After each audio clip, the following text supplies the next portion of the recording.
Gue pertama kali kenal, gue pikir kan anjir nih orang dari posturnya ya kan, dari suaranya gue pikir anjir polisi nih. Mahal belum tentu bisa bangun. Oke. Satu-satunya pekerjaan yang menurut gue meyakinkan gue untuk bisa bikin agency dulu Grab. Karena gue bisa dapat 30 juta dalam waktu 10 bulan. Wow, gila.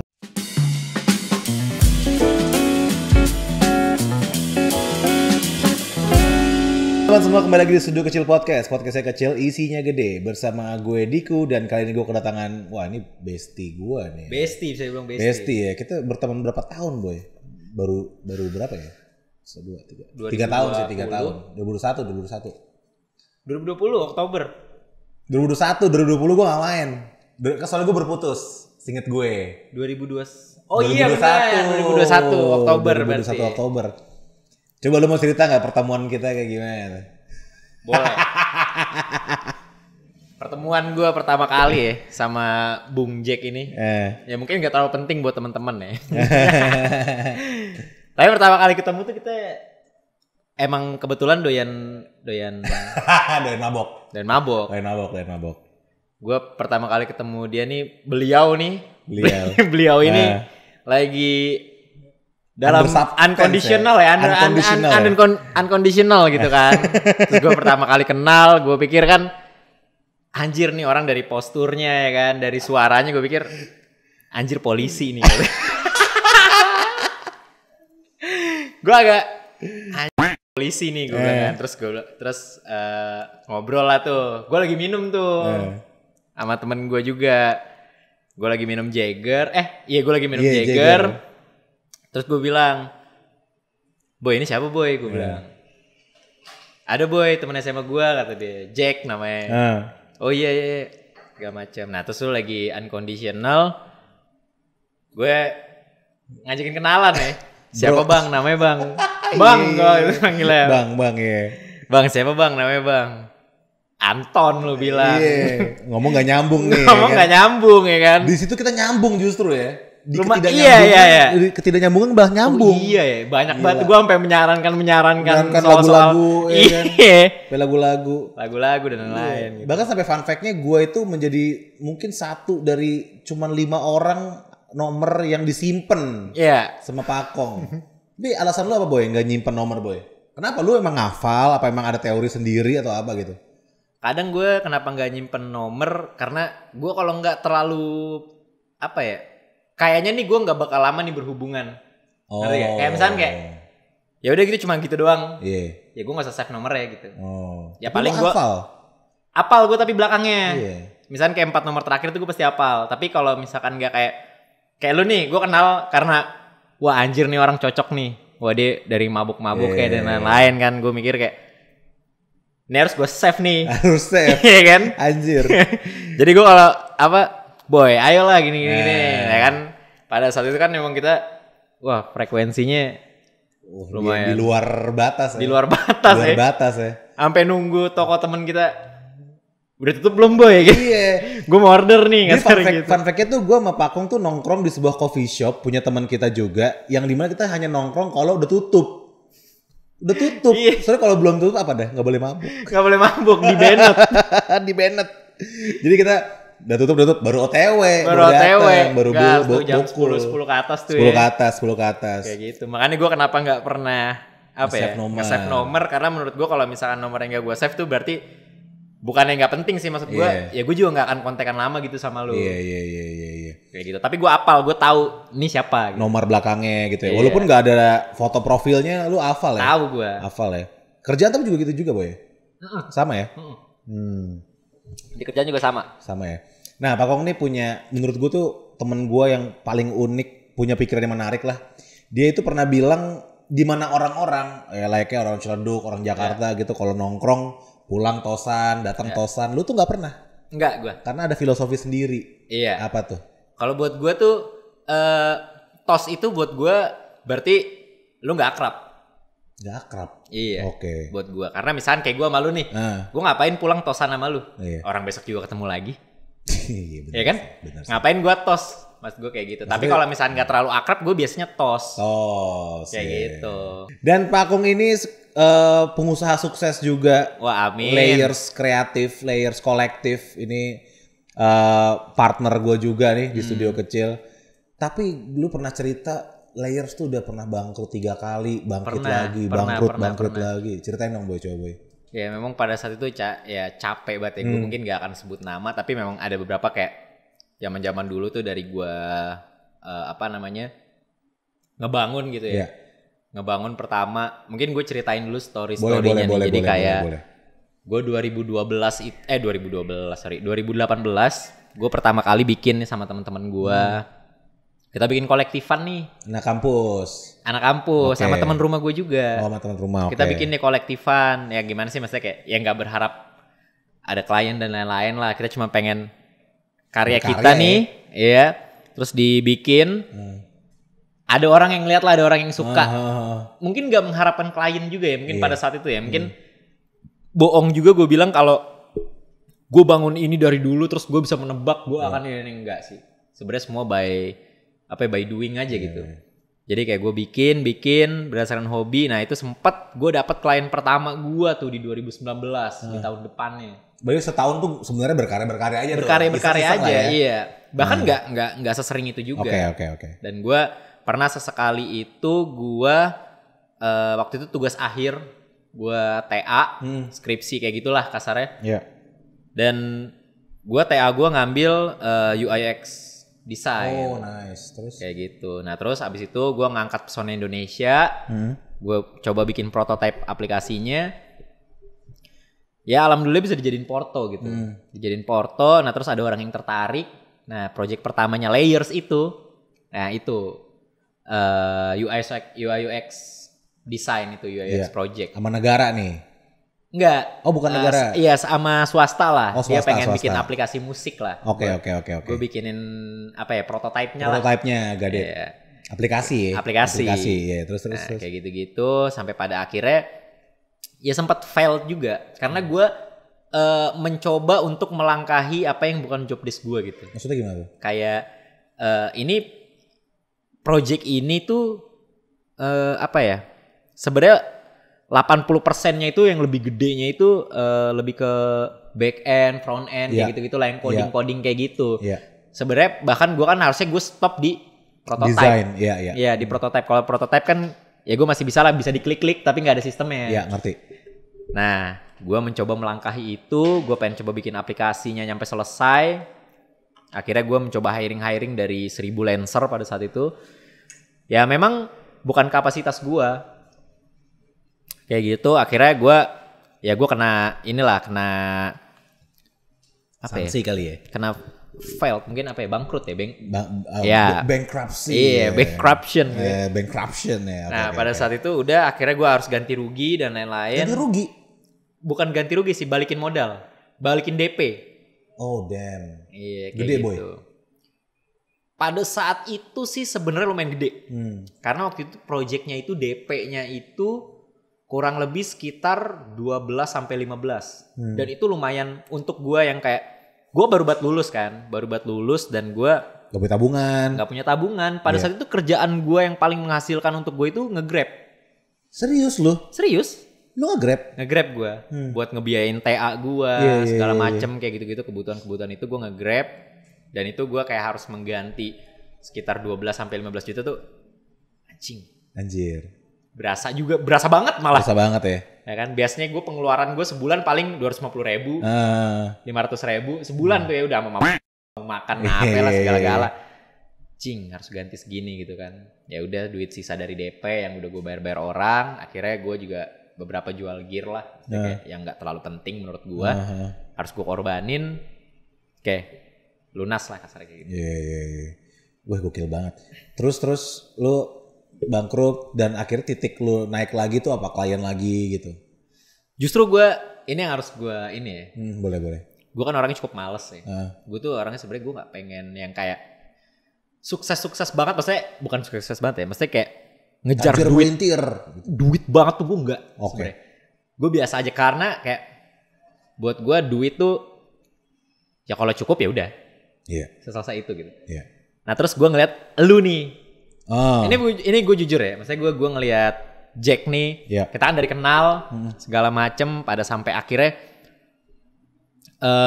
Jack nih bikin studio kecil yang apa ya, maksud gue kerja juga di situ. Maksudnya gue liat nyata, maksudnya kalau sebelumnya kan memang studio kecil lu udah bikin gitu kan, lu udah membesarkan, tapi kenyataannya gue belum lihat. Mungkin masih jadi apa ya? Oh dia salah satu yang bisa gue jadiin relasi gitu. Jadi udah sampai secukup itu aja gitu. Sampai pada akhirnya lu bikin kantor yang sekarang, terus gue kan sempat kerja sama lu sebagai art director ya. Bener. Terus gue ngeliat, anjir seru juga nih proses kreatifnya buat gue. Maksudnya kayak gue juga pengen balik lagi gitu. Karena sebelumnya gue pernah punya Layers juga di tahun 2020. Gue bikin kantor juga, gue punya anak-anak segala macem. Nah tapi setelah apa ya, kalau dulu tuh gue mikirnya gue nggak perlu nyari klien lebih gitu. Gue merasa udah cukup, karena gue selalu merasa cukup gitu loh. Gue nggak pernah pengen nyari lebih gitu loh. Dan sampai akhirnya kayak karena klien lu gede banget anjir. Apa? Klien lu gede banget kali. Ya alhamdulillahnya, cuman makanya ya itu mungkin salah satu yang membuat gue makin nyaman gitu. Iya jadi males gitu. Jadinya gue kayak ya udah, sampai gue akhirnya sampai titik gue di mana cuman bisa jadiin itu sebagai yang gue bisa ceritain. Tapi nggak bisa gue nyatain gitu. Gue cuma bisa kayak, gue dulu pegang Polri, kasarnya kayak gitu ya. Ini salah satu klien gue, salah satu yang mungkin jadi pilarnya Layers juga. Gue pegang Polri gitu. Gue cuma bisa ceritain, gue dulu pegang ini, gue dulu pegang ini, gue dulu pegang ini gitu. Jadi sampai pada akhirnya gue kerja. Sampai pada akhirnya gue ngeliat lu ngelit tim segala macem, sampai tim yang bisa, wah ini hektiknya kayak gimana. Gue ngerasa kayak, oke, gue nggak bisa cuma sekedar nyeritain doang. Gue pernah megang ini, gue pernah megang ini, gue pernah ngelit kayak gini. Jadi gue kayak nggak bisa nih, seru lagi, gitu mas. Sampai akhirnya gue, ya udah cari cara gimana segala macem, sampai akhirnya dapat lagi alhamdulillahnya bisa hidup lagi Layers dengan tim yang nyata. Salah satu triggernya, mungkin trigger terbesarnya lu dan SK menurut gue. Ini bener ya, gue nggak apa ya, nggak menjilat ya. Mas gue bener-bener trigger. Galang anjir. Ya bener-bener trigger gue kayak, anjir seru banget lagi nih.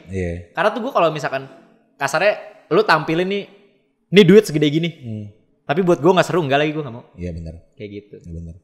Iya. Gue sama Pakong tuh punya satu kebiasaan yang connect banget. Kalau Pakong punya apa, gue kayak anjir gue juga pengen. Kalau gue punya apa, Pakong anjir gue juga pengen. Jadi kayak boy udah janjian aja lah boy anjir. Sampai kursi lu, sampai gue ngelihat apa barang lu, anjir HP lu kan. Belum beli HP, gue beli juga. Anjir gue beli juga deh tai atau kayak gitu. Gue kayak mirip banget kayak gitu. Terus sekonak itu lah. Bener sekonak itu ya. Sekonak itu. Mungkin boleh gue tuangin lagi. Boleh. Teh murni ya. Ini teh murni. Benar. Iya sampai segitunya ya, boy, kita sekonek itu ya. Iya, gue juga nggak nyangka sih bisa sekonek itu. Thank you. Nah terus Bre, seinget gue tuh lu tuh pernah cerita sama gue soal lu punya anak buah namanya Utut. Iya. Terus dia memiliki satu kepercayaan yang sampai bisa bikin lu nangis. Gue pernah kita ngobrol di teras rumah gue, tapi gue pengen cerita lagi dong itu. Utut tuh siapa sih dan what special about him lah gitu maksud gue.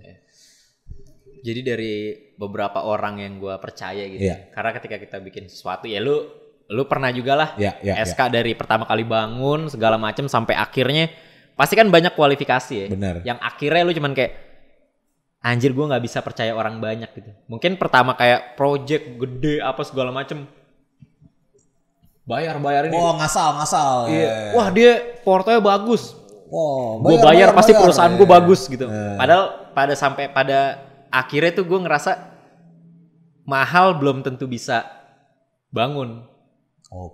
Ya kan. Jadi gue mikirnya kayak sampai akhirnya, nah ceritanya si Utut ini memang sampai bener-bener kayak Utut ini kan pertamanya itu anak magang gue ya. Jadi gue pertama kali Layers 2020 itu gue punya anak magang namanya Utut. Utut ini dia apa ya? Nggak terlalu bisa banyak lah kasarnya. Dan gue selalu bilang, lu bisa tuh bukan tugas lu. Lu kan di sini magang. Lu bisa itu tugas gue. Jadi kalau lu lulus dari sini dan lu nggak bisa, berarti gue yang failed gitu kasarnya. Gue pernah bilang kayak gitu ke dia karena itu udah memang prinsip gue lah ya. Akhirnya kayak segala macem, dan ternyata gue nggak menyangka loyalitasnya dia tuh cukup tinggi loh, maksudnya. Dan si Utut ini pernah dia ngelamar ke gue pada saat itu dulu. Gue baru panggil setelah 6 bulan. Jadi dia pertama, ada temen gue di kampus, boy ada nih temen gue pengen magang di tempat lu, anak kampus juga. Utut nih junior gue. Pengen magang di tempat lu gini. Iya boy, ntar gue panggil. Tapi gue gak peduli. Nyampe setelah 6 bulan, lagi mabuk segala macem, dia bilang, lu belum panggil ya si Utut? Gue sampai lupa tuh yang mana ya. Ada adanya Gilang, dia bilang gitu. Nah Gilang ini teman gue waktu SD gitu. Terus gue mikir kayak, oh ada Gilang, gue bilang. Ya udah, coba besok gue kabarin deh suruh kesini lagi. Datanglah tuh dia, sampai akhirnya gue interview, masuk. Dan luar biasanya dia tuh kayak pas Layers 2020 kan terus sempet bangkrut, apa segala macem, sampai dia salah satu orang yang kayak kita harus kerja dulu dah tuh, biar kita tahu nih workflow sistem tuh kayak gimana. Dia kerja dulu, gue kerja dulu, nyampe akhirnya balik lagi ke Layers yang sekarang. Maksudnya kayak gitunya dia bahkan sampai kayak ya udah kayak kerja yang kayak nggak ada duitnya gitu boy. Kayak gue BM apa kita bikin NFT gitu, dia nggak gue bayar. Yang penting kayak trust dia tuh ke gue tinggi, padahal gue nggak pernah mengeluarkan uang yang segitu besar gitu, maksudnya kayak salary untuk dia yang gede gitu. Makanya gue agak gimana ya sama dia ya, agak emosional lah, nggak cuma sekedar profesional gitu. Kadang gue kalau gue marah sama dia, kayak hari ini gue syuting, tadi pagi jam 11-an masuk itu dia habis gue bantai, habis gue marah-marahin. Sebenarnya tujuan gue bukan karena gue kesel, masa lu nggak bisa apa yang udah gue ajarin ke lu kayak gitu-gitu loh. Karena lu ngerasanya lu yang salah jadinya ya. Ngerasa lu yang gagal ya kalau kayak gitu ya. Terus dari anak-anak buah lo itu ada gak sih keluar kata-kata yang bikin lu sampai emosional kayak anjir lah, kok bisa sih ngomong kayak gini gitu? Ada sih gue salah satu. Ya beberapa lah, tapi yang menurut gue critical hit banget buat gue. Ada temen gue banget gitu. Ya dia bilang, lu belum cocok kong jadi CEO, dia bilang kayak gitu. Anjir. Dan menurut gue, ya mungkin memang benar juga. Dan itu kejadiannya tahun 2020-an gitu lah, yang pertama kali gue bangun. Dan gue dapet masukan ya, gue mungkin gak bilang gue dikatain atau gimana, maksudnya masukan dari dia bilang, kong lu belum cocok jadi CEO. Dan menurut gue, di salah satu sisi benar. Tapi menurut gue siapa yang bisa belajar jadi CEO? Lu belajar dari mana gitu? Ada yang ngajarin apa enggak? Mungkin ada yang namanya kelas entrepreneur dan lain-lain, tapi lu nggak bisa belajar full dari situ. Karena untuk lu bisa usaha ya lu harus kena dulu nih kasarnya. Mental segala macem, lu kehajar segala macem. Ya pasti ada lah ya. Ini mau gue jujur-jujuran aja ya. Pasti ada. Adalah kita masa-masa sombong pas wah duit gue banyak nih, ya kan? Karena ya lu pertama punya bisa bikin usaha kan, anjir, lu sombong tuh bukan karena lu bisa bangun ini gitu, karena anjir keren banget nih, gue pengen banggain, cuman mungkin dalam bentuknya ada beberapa sisi yang salah jadinya terbilangnya sombong gitu. Tapi sebenarnya gue cuma pengen banggain, ya cuman kan namanya impulsif segala macem kayak gitu-gitu akhirnya oke, gue sadar gue salah gitu. Ya kalau sekarang gue lebih santai lah ngebangun yang kedua ini, gue lebih kayak oke, visionnya gimana? Kalau nggak vision bagus, efisien nggak buang. Gue lebih ngejar objektifnya aja kayak gitu. Nah lu kan udah berbisnis lama nih, tapi kalau gue tanya kesalahan terbesar lu dalam berbisnis tuh apa boy? Menurut gue kesalahan gue dalam berbisnis itu ya paling besar menurut gue merasa diri gue hebat. Anjing. Itu menurut gue ini paling deep banget nih anjir. Nih gue masih punya mental itu lah kadang. Tapi dulu sih. Tapi sebenarnya itu nggak salah juga karena itu kan akan berkembang ya pada saatnya, pada akhirnya. Dan gue juga sekarang masih berpikir bahwa gue tuh hebat tapi dengan cara yang lain gitu. Gimana maksudnya? Nah kalau gue kenapa gue bilang, mungkin gue jelasin dulu awal pertamanya. Gue bilang kehancuran gue itu pertama kali itu karena gue merasa diri gue hebat. kayak gitu. Karena gue bisa, contohnya gini, gue bisa making klien ikut, maksudnya bisa hiring gue segala macem. Jadi kalau sekarang gue nggak, gue tuh tipenya nggak, ayo kita cari klien gini segala macem. Gue nggak yang kayak gitu sekarang. Gue cuman kayak, gimana caranya kita pertahanin apa yang kita punya. Karena menurut gue buat nyari klien itu saingannya banyak. Iya. Dan gue tuh menurut gue pesimis sama bersaing. Iya. Kalau gue, bukan berarti gue nggak kompetitif. Gue pesimis sama bersaing. Karena bersaing itu gambling banget. Iya. Ya kan? Banyak faktor lah. Iya. Siapapun orang yang bersaing, coba lu tanya deh, hasil pastinya di mana?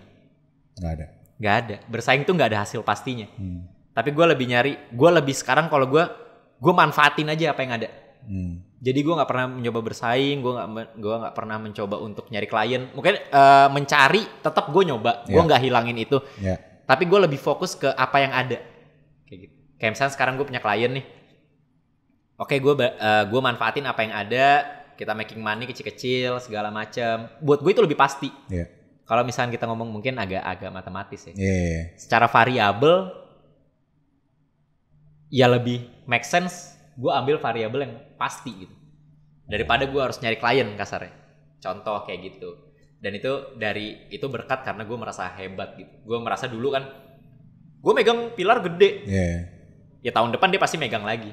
Karena gue merasa gue gini sampai alhasil kayak ada temen gue nyampein, lu kayaknya harus punya AE boy, gini segala macem. Nggak perlu gue. Bisa sombong itu maksudnya kayak. Ya itu membuat gue hancur sih. Merasa hebat tuh menurut gue, ini untuk gue pribadi, merasa hebat tuh buat gue sebenarnya nggak salah. Sekarang pun gue masih pakai, ini ada penjelasan yang keduanya. Merasa hebat tuh karena gue bisa memotivate apa yang ada gitu. Benar. Lu bisa juga kayak gue. Tapi kalau misalkan gue ngomong, lu bisa misalkan kayak gue ngomong ke anak-anak gue, misalkan kayak lu ngomong ke anak-anak, lu bisa juga kayak gue. Ya kalau gue nggak hebat ngapain lu kayak gue? Kasarnya kayak gitu. Jadi gue lebih pakai kata hebat tuh untuk itu gitu. Daripada gue kayak, elah nggak penting lah. Gue masih hebat gini nggak. Nah tuh tepuk tangan dong untuk Pakong dong. Kenapa pada akhirnya lo memutuskan jual tahu sekarang? Apakah karena inspirasi lo waktu SMP dagang tahu di tol atau gimana? Enggak juga, tapi gue pernah nih mungkin salah satu brand atau ya pokoknya ada salah satu brand lah ya. Yang cukup terkenal lah. Brand tahu ya? Brand tahu. Sebutnya tahu G gitu kan? Gue agak sebel juga nih gue sebel karena apa ya? Gue beli tahu pertama. Emang kondisinya juga lagi minum juga lah, kita butuh dorongan. Benar. Gak kepikiran pengen jualan tahu dan lain-lain. Cheers dulu. Gak kepikiran tuh jualan tahu dan lain-lain. Gue pengen makan tahu aja lagi. Pengen makan tahu, ya. Pengen dorongan aja. Gue pesen tahu 2 box gede. Ini hari Jumat ya, gue masih inget. Hari Jumat gue pesen tahu 2 box gede. Ada tuh paketannya. Bokul pas nyampe rumah gua nih. Nggak bokul berapa? Dia paketan. Jadi kayak lagi promo gitu. Buy one get one. Ya. Oh, dapat 2 gitu ya? Dapat 2 gede-gede gitu. Jumbo. Wah anjir. Lumayan nih ya kan. Dapat 20 tahu gitu kan. Pas datang, tahunya tahu slice kecil, bukan tahu yang kayak di foto gitu. Karena kenapa gue tahu slice kecil, ada di gambarnya. Yang kecil ada, yang gede ada. Gue pilih yang gede 2. Set dengan sekian harga masuk, datang 2 box tapi dengan potongan kecil. Gue pikir oke lah, masalah mungkin kesalahan simpel lah ya, mungkin ya kan kayak sekali doang gitu segala macem. Gue gak kesel kan, gue chat nih, komplain gue di IG, langsung gue samperin IG-nya, gue chat segala macem, gak dibales, gue sampai kayak marah lah. Tapi besoknya gue masih berharap karena tahunya enak. Gue masih berharap besok gue nongkrong lagi nih, hari Sabtu percis. Hari Sabtu gue masih nongkrong lagi nih, kita pesen tahu karena tahunya enak. Gue makan, terus gue pesen lagi. Dateng boy. Gue pesen 2 tahu gede, potongan gede, 2 buy one get one. Yang dateng, kalau kemarin kan tahu kecil dapat 2 box. Yang hari kedua, gue pesen lagi tahu kecil datangnya 1. Gue bilang anjing lah, marah tuh gue, bener-bener marah gitu kan. Gue pikir tadinya kesalahan, tapi kayak anjing nyari untung. Gue chat, gue marah-marah tuh gue. Gue marah-marah dan lain-lain. Udah segala macem. Gue udah kesel, iya mas gini kita bakal proses keluhannya dan lain-lain kayak gitu-gitu segala macem. Hari Minggunya gue masih pesen boy gue. Tapi gue kan waktu itu lagi kondisinya gue lagi suka main Get Tampet gitu sama temen-temen ya, sama temen-temen. Lagi main Get Tampet nih malam Senin, nggak nongkrong, cuman lagi main aja, main online. Sama ini kan lu main sama artis terkenal ibu kota ya. Jeffrey Nicole. Sama Jeffrey Nicole ya, main Get Tampetnya ya. Main Get Tampet ya. Mungkin kalau beliau nonton, mungkin beliau bisa. Bang Jeffrey nih yang main Get Tampet sama lu nih. Aku nicknya apa namanya? Aku paling kuat. Nama nickname gue. Kalau Jeffrey Nicole nonton, aku paling kuat. Skinnya skin Sukuna. Nah ini gue orangnya. Nah tuh Bang Jeffrey main lah sini. Gue lumayan sering chat juga, bacotin dan lain-lain. Perlu kata-katain Jeffrey Nicole ya? Ih gue kata-katain, gue bacot-bacot sampal, gue trash talk, dia ngakak-ngakak gitu lah. Mungkin kalau Bang Jeffrey nonton, aku paling kuat nickname-nya. Iya. Terus main Get Tampet pesen tahu lagi. Lagi pesen tahu tuh gue. Datang lagi boy. Sama kayak hari Jumat. Datang 2 tapi potongan kecil. Komplain lagi gue, marah gue. Tapi untungnya dari pihak brand masih bertanggung jawab segala macem. Hari Senin dateng kan buy one get one, ya kan? Datang tuh semuanya di hari bersamaan di hari Senin. Gue komplain 3 kali. Datang semuanya di hari Senin. Dar, tahu gue banyak banget. Tahu yang gue pesen banyak banget tuh datang ada 6-8 pieces. Gue sampai bingung ngabisinnya gimana, sampai nyokap gue bilang, "Dek, ini kamu kenapa pesen tahu banyak banget?" "Enggak mah, ini komplainan aku dari hari Jumat," gue bilang. Tapi ngomong soal tahu, lu dagang tahu sekarang. Ya kan, bridgingnya gila ya. Tapi gue dagang tahu. Dagang tahu sekarang. Gue sempet lah. Namanya tahu dari mana? Tahu dari mana bisa cari di GrabFood, di Gojek, di Shopee. Tapi hanya untuk Tangerang dulu kali ya? Tangerang dulu. Tangerang karena outletnya dulu masih ya? 1. Outletnya masih di Tangerang. Dan gue jujur nih, bukan karena teman gue, tapi gue cobain sambalnya enak. Jadi tahunya tuh pakai sambal, lu harus cobain tuh enak. Tahunya juga udah di QC dengan baik, enak. Gue punya kesempatan layers, gue bangun lagi karena gue terinspirasi juga dari SK. Iya. Tapi ini bener gue terinspirasi banget gue dari lu karena ngelitim tuh seru. Yang kan gue kan dapat kesempatan buat ngelit juga kan. Gue di sini art director kan. Gue dapat timnya lah kasarnya. Nggak cuman yang kayak gue sekedar kerja gitu kasarnya. Gue punya timnya gitu. Menurut gue anjing seru banget. Gue pengen kayak gini lagi gitu. Udah, ketika gue dapat kesempatan lagi, nah gue bikin brand lah kasarnya. Nah itu yang tadi gue sambil singgung juga. Gue nggak terlalu yang membanggakan diri gue manfaatin apa yang ada dari income gue bikin ini brand-brand segala macam kayak gitu-gitulah simpelnya. Oke. Nah salah satunya nih tahu ini. Bikin tahu ini. Iya karena dari terkesalan gue sama sebuah brand lah. Kayak gitu. Gokil. Tepuk tangan dong untuk Pakong dong, gokil nih. Akhirnya lu nge-spend hal yang nggak impulsif lah ya katakannya. Jadi buat investasi lu jangka panjang juga, escape plan juga gitu-gitu. Nice lah lu, banyak banget. Tapi gue belum pernah ngulik boy. Gue belum pernah nanya. Gue tahu lu nge-Grab tapi gue belum pernah nanya detail kenapa lu nge-Grab waktu itu. Tahun berapa sih? Waktu masih kuliah ya? Masih kuliah gue. Lagi zaman-zamannya TA mungkin tugas akhir. 2018 sampai 2019. 2019. Nah, 1 tahun itulah. Oke. Apa yang akhirnya memutuskan lu untuk nge-Grab? Apakah pure ekonomi? Apakah ini base eksperimen lo lagi gitu atau apa gitu?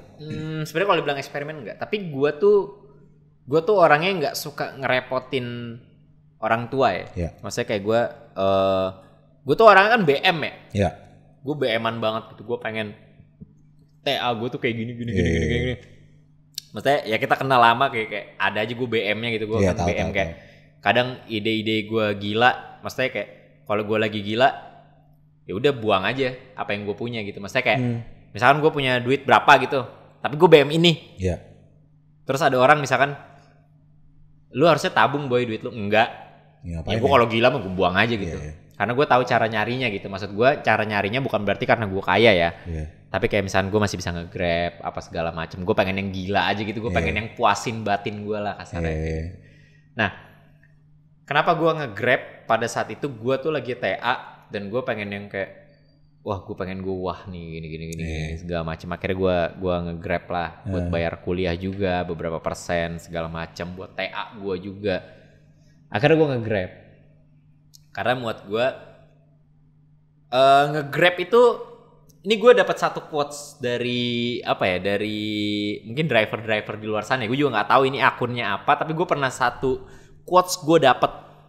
Dia ngomong kayak gini, jangan pernah hapus akun Grab driver lu. Dia ngomong kayak gitu. Ini akun ini ya. Itu memang gak buat lu kaya, tapi itu buat lu hidup. Anjing, gue kena di situ ya. Mas gue kayak, iya juga ya. Gue nggak Grab nggak kaya. Maksudnya kalau mungkin dibilang kaya ya, lu mau nge-Grab sehari berapa jam gitu kan. Tapi buat lu hidup. Kayak misalnya kalau gue kenapa gue ngerasain, kenapa gue kena. Maksudnya gue bisa beli rokok sebungkus. Dulu gue gak pernah beli rokok sebungkus. Gue beli rokok paling stengki gitu kan. Ya 2 batang buat habis makan segala macem. Tapi dengan nge-Grab gue bisa beli rokok sebungkus. Kasarnya. Makanya pas ada statement kayak di gue baca-baca IG, gue scroll apa Reels. Jangan pernah hapus akun Grab driver lu. Itu memang gak buat lu kaya. Tapi itu buat lu hidup. Bener. Gue TA, gue ngambil dari sana. Gue mau ngeprint apa. Kan TA kan revisi banyak ya. Sekali revisi kita ngeprintnya 3 buku langsung. Buat sama ininya juga, apa, pengujinya juga. Gak mungkin buat kita doang kan. Buat kita 1, buat penguji 3. Kasarnya gitulah paling minimal. Udah kayak gitu-gitu. Terus ngeprint Albatros buat X-Banner. Apa yang namanya TA kan ada itu, ngeprint poster, direvisi, print lagi. Wah duit semua tuh. Abis tuh gue TA 5 juta lebih mah. Dan itu buat gue yang pas gue masih nge-Grab. Gede banget lah. Gede banget cuy. Gue duit jajan gue aja gak segede gitu. Terus dari nge-Grab itu gue sadar kayak gak bikin lo kaya. Emang gue gak kaya nge-Grab. Tapi gue BMTA, AP segala macem. Jadi TA yang gue mau. Duitnya dari nge-Grab tadi. Dari ngojol tadi. Oke. Terus tanggapan keluarga lu, teman-teman lu gimana? Maksudnya lu kan ya lu orang yang mampu lah. Lu kuliah swasta yang ya bisa dibilang mahal juga segala macam. Terus keluarga yang mampu. Maksudnya lu nge-Grab gitu, lu ada rasa malu atau kayak keluarga lu tuh ada gimana gitu gak sih? Waktu itu nyokap gue ngomong masalah konsistensi. Karena dengan gue nge-Grab itu, karena mungkin semua teman-teman juga tahu ya, dengan nge-Grab itu lu harus beli helm 2. Ya kan? Lu beli. Oh, beli. Okay. Lu gak dapat gratis. Lu beli dengan lu apa ya? Lu daftar, habis itu lu dikasih memang 2 helm, 2 jaket. Tapi lu bayar dari potongan. Kayak gitu. Nah, potongan itu lu cukup gede menurut gua. Ya bukan cukup gede ya. Cukup berasa lah. Untuk yang lu nge-Grab dengan lu harus menuhin, lu ngopi lu pas lagi istirahat, makan lu. Karena kan lu gak mungkin pulang ke rumah cuy. Lu lagi nge-Grab nih, dilempar lu misalkan ke Ancol. Emang lu bisa pulang dulu buat makan? Enggak. Gak mungkin dong. Pasti lu makan di sana, ngopi di sana gitu kasarnya. Nah yang kayak gitu-gitu ya pengeluarannya buat gua, orang-orang yang driver ini cukup gede pasti pengeluarannya. Karena lu gak bisa pulang untuk makan gitu. Udah dari situ gue mikir nyokap gue bilang konsisten nggak? Ini nggak, itu nggak, ini nggak, itu nggak. Sebenarnya lebih nggak nyokap support aja, tapi konsisten nggak? Karena kamu harus ngeluarin duit sekian buat bayar helmnya, buat bayar jaketnya, kayak gitu kan? Karena kan jaket lu dituntut beli 2, helm lu dituntut beli 2 buat penumpang sama lu, kalau jaket buat ganti, kayak gitu ya. Yakin gue bilang segala macem. Karena dari dulu juga gue nggak banyak nuntut juga sama nyokap. Jadi ketika gue punya sesuatu yang menurut gue destiny gue yakin banget. Gue seyakin itu untuk nge-grab driver. Karena gue yakin dulu gue punya hitungan nih. Gue pengen banget punya agency yang walaupun sekarang alhamdulillahnya udah tercapai. Yeah. Tapi dulu cita-cita gue pada saat itu gue nge-grab. Gue nanya sama temen gue yang udah mulai duluan. Sebulan lu bisa dapat berapa? Gue nanya. Lu sebulan tuh bisa dapat 3-4 juta dengan nge-grab. Anjing gede banget. Gue orangnya jarang minta sama nyokap. Kayak misalnya minta duit kayak buat gue having fun tuh gue gak pernah minta. Ya gue udah punya prinsip lah, alhamdulillahnya. Gue kalau mau jajan ya gue nyari. Nah akhirnya gue mikir sampai suatu saat gue pengen punya agency gitu. Terus gue nanya sama temen gue, 3-4 juta dapat lu sebulan. Gede banget. Gue pengeluaran gue 500.000 sampai 1 juta sebulan pada saat itu. Udah termasuk mabuk-mabuk dan lain-lain lah. Mabuk kan PT-PT ceban 20. Ya kalau lagi kayak impulsif banget, aduh coba gue beli lagi. Kayak gue lah paling gede, itu udah paling gede. Terus abis itu 2 juta, 3-4 juta, serius lo, iya. Karena kan ada insentifnya kan dulu kan namanya tupo. Tukar poin dulu ada diamondnya tuh lo nge-grab. Gue sehari bisa sampai 300, 270. Bonusnya doang. Kadang sampai gue kayak grab nawin gue dong biar gue diamond gue nambah, ntar gue biar gue tupo gitu. Ada tuh istilah-istilahnya dulu. Terus kayak anjir nih gue sampai kepikiran kalau gue keluarin 1 juta setiap bulan gue sisihin 3 juta. Karena kan gue mikirnya kayak gue langsung ambil aja nyabet gue 4 juta sebulan. 3 juta gue sebulan, pengeluaran gue 1 juta. Anjir, 10 bulan gue udah punya 30 juta. Bisa nih gue bikin agency. Ya kan? Rumah gue gak nyari lah, kasarnya gue pakai rumah gue sendiri di garasi karena gue juga suka banget sama Steve Jobs. Dia mulai dari garasi ya. Ya gue tinggal beli laptopnya atau apanya lah gitu-gitulah. Komputer bayar listrik gitu-gitu. Bisa nih gue bikin agency. Itu gue kepikiran satu-satunya pekerjaan yang menurut gue meyakinkan gue untuk bisa bikin agency dulu Grab. Karena gue bisa dapat 30 juta dalam waktu 10 bulan. Wow, gila, inspiring banget nih anjir. Tepuk tangan dong, gokil. Jadi walaupun pada akhirnya jalannya bukan dari Grab. Iya, ngerti. Tapi salah satu yang kayak menjadi batu lompatan banget lah ya ibaratnya ya. Ya, gue di umur segitu juga pasti nggak tahu caranya gimana dapat 30 juta sih. Gokil banget. Jadi ya menurut gue teman-teman gak usah malu sih mau apapun yang lu lakukan. Gengsi kalau dibayar sama duit mah juga diem juga sih lu anjir. Iya, orang-orang teman-teman lu yang kayak yang dia nggak punya duit lu punya, lu bayar mukanya anjir. Beli tahu dari mana? Di Gojek dan di Grab untuk teman-teman di Tangerang. Dan jangan lupa untuk follow Fahki Instagramnya di sini. Layers Collective juga ada di sini. Layers Collective juga. Ada podcastnya juga bisa disaksikan di YouTube mereka. Buka Instagram juga, follow juga, subscribe juga.